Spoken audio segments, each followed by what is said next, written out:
یہ جو آج کل مردانہ قوت کے نام پہ ٹوپی ڈرامے ہو رہے ہیں نا، تو جوان آدمی میں کوئی کمزوری نہیں ہوتی، جب ہوتی ہے تو پھر ہر چیز ہی کمزور ہوتی ہے، ایک ساتھ ہی پوری باڈی کمزور ہوتی ہے انسان کی.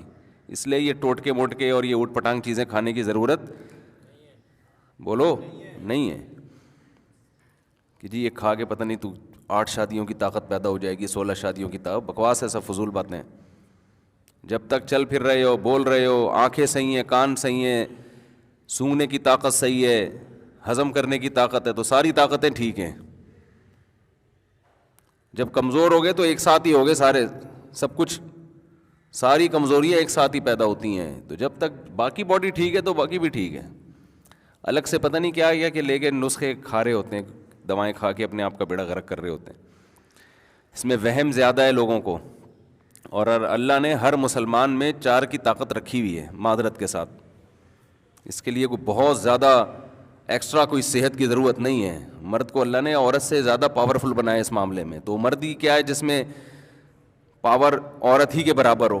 ایک عورت کے لیے ایک مرد کافی ہے، تو ایک مرد کے لیے بھی ایک عورت کافی ہے. تو دونوں میں کوئی فرق ہوا پھر؟ تو آدمی کس بات کا ہے بھائی تو؟ باقی کریں نہ کریں وہ آپ کا ہیڈیک ہے، وہ میں الگ ٹاپک ہے. وہ تو میں پھر سوسائٹی کی جو ضرورت ہے، معاشرے کی ضرورت ہے، بیوہ طلاق یافتہ، وہ تو میں اس پہ بات کرتا رہتا ہوں. لیکن یہ جو آج کل ہے نا کہ کمزوری، یہ ایسے نہیں ہے ایسے جیسے لوگوں نے سمجھ لیا ہے. سب صحت مند ہی ہیں. ہاں کوئی خدا نخواستہ کوئی شوگر کا مریض ہے، کوئی ایکسٹرا کوئی بیماری ہے اس میں، تو ایک الگ بات ہے. جب تک آپ نارمل ہیں تو سب کچھ نارمل ہے.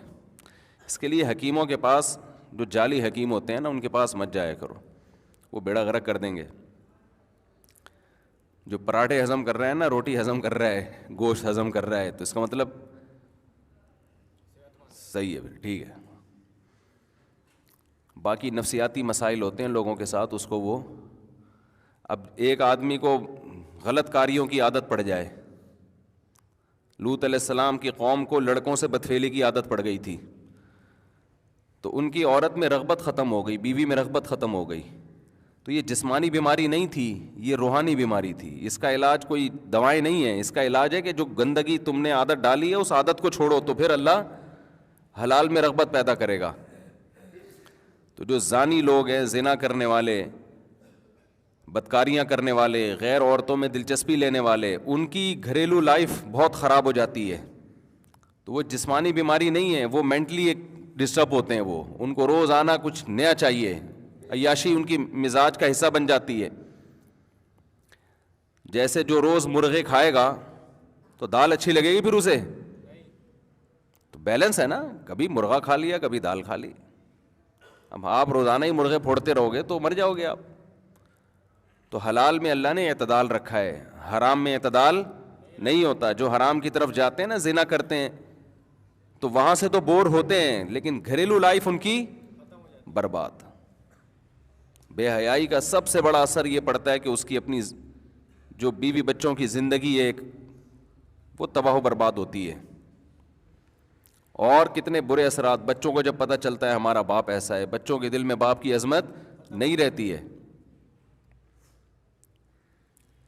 آپ کہتے ہیں نہ رہے عظمت تو کیا ہوگا بھائی، آگے آپ کا بڑھاپا بھی آ رہا ہے. ابھی اولاد کو آپ کی ضرورت ہے، کل آپ کو اولاد کی ضرورت ہے، اور بہت جلد ہے. بڑھاپا کوئی ٹائم نہیں لگتا، کراچی میں تو اور جلدی آتا ہے. جو غذائیں کھا رہے ہیں نا، یہ جو حدیث میں آتا ہے نا، جوانی کو بڑھاپے سے پہلے غنیمت سمجھو، تو یہ صحابہ کے بڑھاپے کی بات ہو رہی ہے. ہم لوگ کا جو ہے بہت جلدی آ جاتا ہے، ہمیں تو ابھی سے غنیمت سمجھنا شروع کر دینا چاہیے. دیکھو 63 سال کی عمر میں رسول اللہ صلی اللہ علیہ وسلم کے چند بال سفید تھے، چند بال. صحابہ کہتے ہیں گنے جا سکتے تھے. یہ صحتیں تھیں اس زمانے میں. آج 40 سال کے بعد آدھا سر سفید ہو جاتا ہے. ہوتا ہے کہ نہیں ہوتا؟ 40 سال کے بعد ہی یہاں درد وہاں درد. آج میں صبح اٹھاؤں تو میری گردن ادھر کو مڑ رہی تھی، ادھر مڑ نہیں رہی تھی، بڑی مشکل سے موڑی ہے میں نے. تھوڑا سا تکیہ آڑا ترچھا ہو جائے تو صبح بندہ بھی آڑا ترچھا ہوتا ہے. یہ تو صحتیں آج کل.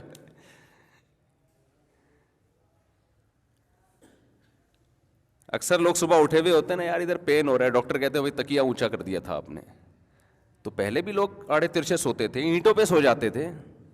اب تھوڑی سی آڑے ترچھے ہوئے اور آپ کی باڈی کا فرما کیا ہو گیا, وہ بھی اسی حساب. اس کو سیٹ کرنے میں کتنا الٹی, یعنی اب اس کروٹ پہ سو آپ اسی اسٹائل میں, تاکہ بیلنس برابر ہو جائے. تو اس زمانے میں اتنی زبردست صحتیں تھیں لوگوں کی.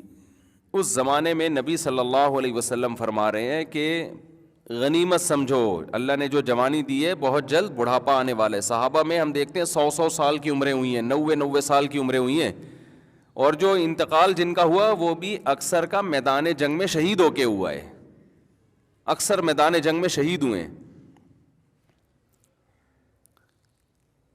تو ہمارا تو بہت قریب ہے بھائی, ابھی بستر پہ لیٹنے کا ٹائم ہمارا زیادہ دور نہیں ہے. ہمارے میں ہم سب, صرف میں نہیں آپ بھی, آپ سمجھ رہے ہیں کہ شاید اپنے بارے میں مفتی صاحب رپورٹ پیش کر رہے ہیں. سب کی رپورٹیں ایسے ہی ہیں.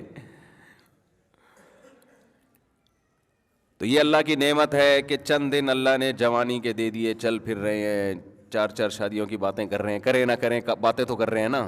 بڑھاپے میں تو وہ باتیں بھی زہر لگتی ہیں کہ کیا بات کر رہا ہے مفتی مولوی صاحب, کچھ اور نہیں آتا تمہیں.